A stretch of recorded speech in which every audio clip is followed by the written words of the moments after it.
नमस्कार, मैं दीपक और आप देख रहे हैं न्यूज़ भारत 20। अभी हम मौजूद हैं दिल्ली के वजीराबाद के यमुना घाट पर। यहाँ पर हमारे साथ में साधु संत मौजूद हैं, एनजीओ के बहुत से फाउंडर जो हैं, अध्यक्ष हैं, संरक्षक हैं, वो मौजूद हैं। इनकी सिर्फ एक ही मांग है कि यमुना सफाई को लेकर के। अभी हमारे साथ में अजीत तिवारी जी मौजूद हैं। हमसे बातचीत करने की कोशिश करेंगे कि क्या क्या मांगे हैं और सरकार से अभी तक इनकी मांगे हुई या नहीं हुई, कोई मिला या नहीं मिला। सर, बहुत बहुत स्वागत है आपका। जी धन्यवाद। हाँ सर, अभी तक आप सब कब से ये यमुना सफाई को लेकर के प्रदर्शन कर रहे हैं, अपनी मांगे रख रहे हैं? यमुना सफाई को लेकर चल रहे जितने भी अभियान देश और समाज में है, हाँ। उन सबके साथ माननीय के एन गोविंदाचार्य जी के नेतृत्व में हम सब सभी अभियानों के साथ अपनी ऊर्जा लगा रहे हैं। हाँ। अविरल यमुना, निर्मल यमुना, अविरल गंगा, निर्मल गंगा, नदियों की यात्रा करना, नदी संवाद करना, यह प्रकृति केंद्रित विकास मंच के तत्वावधान में कई वर्षों से निरंतर माननीय के एन गोविंदाचार्य जी के नेतृत्व में चल रहा है। जैसा कि अभी पीछे संवाद में हमारे वक्ताओं ने बताया कि 3 प्रमुख बातें हैं। एक तो क्या है कि जल को रोक लिया जाना, दूसरा नदी तट का अतिक्रमण होना, और तीसरा नदियों में जो हम अनट्रीटेड वाटर प्रवाहित कर रहे हैं। इन तीनों ही मामलों में समाज और सरकार दोनों की संवेदनहीनता जो अपनी नदियों के प्रति है। वस्तुतः हम मातृ पूजक समाज हैं और हम बदल गए हैं मातृ पीड़क समाज में। घर की माता का भी सम्मान नहीं है, धरती माता का भी सम्मान नहीं है, जीवन दायिनी तारण हारिणी जो हमारी नदियां हैं, यमुना माता है, गंगा मैया है, इसके प्रति भी हमारी संवेदना एक तरह से मृत हो चुकी है। अन्यथा यह दशा तो होती नहीं। हम सब पूज्य संतों के आशीर्वाद से, पूज्य संतों के नेतृत्व में यह प्रयास कर रहे हैं कि समाज भी जागृत हो कि उसके घर का मल मूत्र, उसके घर का केमिकल युक्त वाटर, चाहे वो स्नान करता है, शैम्पू का उपयोग करता है, या ये बर्तन धोने, कपड़े धोने में जिस प्रकार के केमिकल का उपयोग होता है, वो केमिकल और बाकी सीवर के माध्यम से जो भी प्रदूषणकारी चीजें हैं वो हमारे जल को प्रदूषित ना करे। तो इसके लिए समाज को जागृत करना, सरकार नदियों में, अब यमुना जी में अभी हमारे भाई ने बताया कि यमुना जी है क्या, स्थान तो यमुना जी का है, लेकिन अगर सारा पानी हम बाहर ही रोक लेते हैं तो यमुना जी तो एक तरह से वाटर बॉडी है जो नाला बहाकर बाकी सारा वेस्ट बहाकर ले जा रही है समुद्र में। तो मनुष्य के शरीर में 70% वाटर है, यमुना जी को भी तो स्वस्थ रहने के लिए 60 से 70% वाटर इनका रहना चाहिए। 85% वाटर हम पहले ही रोक लेते हैं, 90% वाटर पहले ही रोक लेते हैं, कहाँ से अविरलता निर्मलता आएगी? तो सरकार को भी सोचने की जरूरत है। सरकार नहीं सोच रही तो जन दबाव, जैसे हमारे पूज्य संत वृंद अभी इसके लिए पदयात्रा कर रहे हैं, लोगों को जन दबाव के लिए जो अभियान चला रहे हैं, इसके लिए हम सब संतों के साथ हैं, संतों की अगुवाई में इस बात को उठाने का प्रयास कर रहे हैं। सर, आपने जो बोला कि पानी जो है यमुना जी का वो आगे रोक लिया जाता है, ये कहाँ पर रोका जाता है? हथनी कुंड है उससे, हथनी कुंड। हाँ हाँ। सबको पता है। यमुना का पानी वो हथनी कुंड में वो रोक करके सिंचाई के लिए, पानी सिंचाई के लिए, पीने के लिए, उसकी और भी आपको पीने की पानी के लिए क्या व्यवस्था करनी है, आपको जल संरक्षण की पारंपरिक क्या व्यवस्थाएं थी, उनको भी तो देखना पड़ेगा। अगर ये नदियां 4 दिन में खत्म हो जाएंगी उसके बाद आप क्या करेंगे? 15,000 नदियों में से लगभग 5,000 नदियां लुप्त हैं। ये धीरे धीरे सब यमुना जी नाले में परिवर्तित हो गई हैं, ये भी किसी दिन लुप्त हो जाएगी। गंगा जी के बारे में कहा जा रहा है 25 वर्ष में गंगा जी नहीं रहेंगे, उसके बाद क्या करेंगे? सरस्वती नदी हम किताबों में पढ़ते हैं, कोई कहता है हरियाणा में उद्गम हुआ था, कोई कहता है कहीं और उद्गम हुआ था। अब वो शोध का विषय है, कहीं भी उद्गम हुआ था, सरस्वती नदी तो हम पा नहीं सकते। ऐसे यमुना जी चली जाएंगी, ऐसे गंगा जी चली जाएंगी, ऐसे और नदी। जब यमुना जी और गंगा जी चली जाएंगी तो बाकी नदियों के अस्तित्व के बारे में आप सोच सकते हैं। तो बात ये सिर्फ चर्चा करने का विषय नहीं है, इसके लिए हम कितना संवेदनशील होते हैं अपने अस्तित्व को लेकर, क्योंकि इनके अस्तित्व से हमारा अस्तित्व है। हम इन पर कोई कृपा नहीं कर रहे हैं, इनके कारण हम है, हमारे कारण इन पर कष्ट हो रहा है, तो ये हमें विचारना चाहिए। सर, यमुना सफाई को लेकर के केंद्र सरकार या राज्य सरकार के किसी भी मंत्री, विधायक, सांसद या मुख्यमंत्री कभी किसी से बात हुई कि वो सहयोग करें आपको? अनेक बार उनको ज्ञापन दिया जा चुका है। बार बार सरकारों के साथ संवाद करने का प्रयास, सरकारों से बातचीत करने का प्रयास किया जाता रहा है, अभी भी कर रहे हैं और करते रहेंगे। दोनों तरफ से हम प्रयास कर रहे हैं, सरकारों से भी और समाज से भी संवाद का, क्योंकि सरकारें भी, हमारे में से ही कोई प्रधानमंत्री मुख्यमंत्री बन जाता है, हमारे में कहीं कोई बच्चा IPS IAS बन जाता है जो वहाँ पॉलिसी बनाता है और वहां जाकर वो सुविधाभोगी हो जाता है या किसी और दबाव में आ जाता है।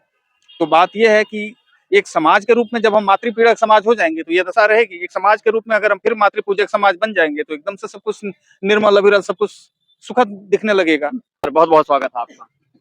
धन्यवाद आपका। हाँ सर, क्या कहना चाहेंगे आप? अभी ये जो है यमुना बचाओ यात्रा निकाल रहे हैं, इसके साथ में है प्राकृतिक विकास मंच के साथ में है, ये बहुत ही सार्थक प्रयास है। हाँ। जन आंदोलन बनाने के क्रम में हमेशा से साधु वृंद जो रहे हैं हमारे पथ दर्शक रहे हैं, तो आज भी ये पथ दर्शक का काम कर रहे हैं।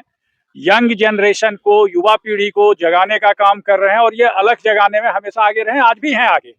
और यदि अलख जगेगा तभी हम यमुना को बचा पाएंगे, अदरवाइज अन्यथा यमुना तो विलुप्त हो रही है, सरस्वती एक्सटिंक्ट हो गई हैं, जिनको पूजा जाता था वो आज की डेट में नहीं है। जी सर, ये यमुना जो इतनी गंदी हो रखी है, इसका होने का कारण क्या है? मैंने जैसा अपने वक्तव्य में कहा कि काफी वरिष्ठ वैज्ञानिकों से संवाद हुआ, उन्होंने कहा कि बाकी चीजें एक आंखों का छलावा है, लेकिन जो इंडस्ट्रियल वेस्ट है जो वहां से निकल करके आ रहा है, डायरेक्ट या इनडायरेक्ट, वह प्रभावित कर रहा है जल को। यदि वहां पर मिट्टी में भी उन्होंने दिया है तो ऑस्मोटिक प्रेशर से वो पानी में आ रहा है और पानी को वह प्रभावित कर रहा है, पूरा जल जीवन का संतुलन अव्यवस्थित कर रहा है। तो मुझे लगता है इंडस्ट्रियल वेस्ट के ऊपर रोकने की सरकार की मंशा स्पष्ट नहीं है, क्योंकि वहां से पैसा मिलता है, हम पैसा नहीं देते हैं, हम तो इनकम टैक्स सिर्फ देते हैं, साधु वृंद पैसा नहीं देते हैं। लेकिन जो इंडस्ट्रियलिस्ट हैं वो मोटी रकम देते हैं और सरकार की मंशा को उन्होंने भ्रमित कर रखा है। सरकार नहीं चाहती है कि इंडस्ट्रियल वेस्ट को रोके। सर, आप एक संगठन से जुड़े हुए हैं, जिस संगठन का नाम है प्राकृतिक विकास मंच, केंद्रित विकास मंच। मैं इसके बारे में क्या कहना? गोविंदाचार्य जी के संरक्षण में प्रकृति केंद्रित विकास मंच, इको सेंट्रिक डेवलपमेंट तो हो रहा है, विकास हो रहा है, लेकिन विकास हमें यदि कहे अपनी गर्दन काट करके मुकुट बना दें घर का, तो हम तो वही कर रहे थे। तो हम चाहते हैं कि अपने दिशा को परिमार्जित करें, और इस मामले में गोविंदाचार्य जी सभी लोगों का एक नेतृत्व करने की क्षमता रखते हैं, अच्छे विचारक हैं, मार्गदर्शक हैं, और जितने भी लोग जुड़े हुए हैं सभी के मन में उनके प्रति एक सच्ची श्रद्धा है। तो एक संयोजक कड़ी के रूप में वो आए हैं और उनके साथ मैं भी जुड़ा हुआ हूं, और मैं अपना समय आज के डेट में पूरी तरह इस कार्य में दे रहा हूँ। बहुत बहुत धन्यवाद सर। महाराज जी, बहुत बहुत स्वागत है आपका। पहले तो आपका धन्यवाद कि आप अपना कीमती वक्त निकालकर हम संतों के बीच में आए, क्योंकि संतों से दूर भागते हैं, सरकार भी भागती है और जनमानस भी भागता है। क्या कारण है संतों से दूर भागने का? यही कि ये क्या करेंगे जब सरकार नहीं कर पाई तो। हाँ। सरकार ने नहीं कर पाई यमुना को साफ, तो संत लोग करेंगे क्या? ऐसा विचारधारा पब्लिक के बीच में। हमारे देश में संत को मुख्यमंत्री प्रधानमंत्री तक बनाया जाता है, तो ये सोचने का विचार है ना। हाँ। हम तो जनमानस के लिए निकल पड़े हैं, क्योंकि संत का काम है या कि प्रकृति पे पंच तत्व में कोई भी खिलवाड़ होता है तो संत लोग आगे निकलते हैं, वही यज्ञ करते हैं, वही यज्ञ पद्धति को आगे बढ़ाते हैं। और जल में अगर खराबी चल रही है तो उसके लिए यज्ञ पद्धति और सबको विचारधाराओं को बिठा कर ये कार्य करते हैं हम लोग। अच्छा, आपका जो यात्रा है 17 नवंबर से लेकर के 26 दिसंबर तक है, ये कहाँ कहाँ जाएगा यात्रा? पूरी दिल्ली में 40 दिन की पद यात्रा है, 70 विधानसभाओं में जारी है, जन जागरण के लिए कि माँ यमुना बिल्कुल मैली हो गई है, हमें इसे बचाना चाहिए और सबकी माँ है। इसी विचारधारा को लेकर हम पद यात्रा कर रहे हैं, इसी विचारधारा को लेकर। शायद हो सकता है कि नजर पड़ जाए माँ के ऊपर, क्योंकि इंडस्ट्रियल, आपने देखा अभी बोला है भाई साहब ने कि इंडस्ट्री वाले टैक्स देते हैं, हम लोग नहीं देते हैं। इसी कारण है कि हमारे विचारों को तवज्जो नहीं देते। लेकिन हमारा मकसद जो है पद यात्रा के द्वारा, जन जागरण के द्वारा इस कार्य को पूर्ण करेगा, माँ यमुना को निर्मल अविरल बनाएगा। और आने वाले फरवरी के अंदर इलेक्शन है, फरवरी के अंदर हम सब मिलकर 122 नाले इसके अंदर डाले जाते हैं, जिसमें 7 बड़े नाले हैं 22 किलोमीटर के अंदर। एक एक करके नाले को बंद कराने की क्षमता इस साधु ने रखी है। और मेरी पूरी साधु मंडल जितना भी होगा, मैं आह्वान करूंगा पूरे भारत से जितने भी साधु हैं आपके चैनल के माध्यम से, माँ यमुना को बचाने के लिए जिस प्रकार 40 करोड़ कुंभ के मेले में सब इकट्ठे होंगे, उनको बचाने के लिए, माँ यमुना को बचाने के लिए, माँ गंगा को बचाने के लिए उनको इकट्ठा होना चाहिए। ऐसी भी उनके अंदर धारणा होनी चाहिए, क्योंकि उसके अंदर नहाएंगे धोएंगे तो वो जल भी तो माँ का है, वो पवित्र अपवित्र दोनों ही सहन कर रही है। तो कम से कम सारे साधु अगर जाग गए तो मैं समझता हूँ सरकार को झुकना पड़ेगा। और नाले तो दिल्ली में बंद करा के ही रहेंगे, चाहे कुछ भी हो जाए, चाहे सरकार हमें छोड़े ना छोड़े।